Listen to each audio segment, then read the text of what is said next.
American president Donald Trump മുന്നോട്ടുവെച്ച സമാധാന കരാറിലെ രണ്ടാം ഘട്ട വ്യവസ്ഥകൾ ഹമാസ് തത്വത്തിൽ അംഗീകരിച്ചിട്ടും ഗാസയിൽ ആക്രമണം കടുപ്പിച്ച് ഇസ്രായേൽ സേന. ശനിയാഴ്ച മാത്രം നടന്ന ബോംബാക്രമണങ്ങളിൽ സ്ത്രീകളും കുട്ടികളും ഉൾപ്പെടെ 19 പലസ്തീനികൾ കൊല്ലപ്പെട്ടു.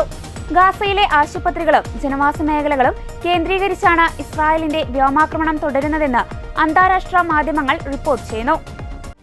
ഹമാസിന്റെ പൂർണ്ണ നിരായുധീകരണമായിരുന്നു ഇസ്രായേലിന്റെ പ്രധാന ആവശ്യം.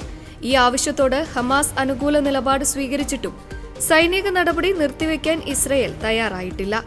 സമാധാന കരാർ ലംഘിച്ചുകൊണ്ടുള്ള ആക്രമണങ്ങൾ തുടരുന്നത് ട്രംപിന്റെ സമാധാന പദ്ധതിയുടെ ഭാവി പ്രതിസന്ധിയിലാക്കിയതായി അന്താരാഷ്ട്ര മാധ്യമങ്ങൾ വ്യക്തമാക്കുന്നു. ജനവാസ കേന്ദ്രങ്ങളിലും ആശുപത്രികളിലും ആക്രമണം ശക്തമായതോടെ മേഖലയിലെ മാനുഷിക സാഹചര്യം അതീവ ഗുരുതരമായി തുടരുന്നു.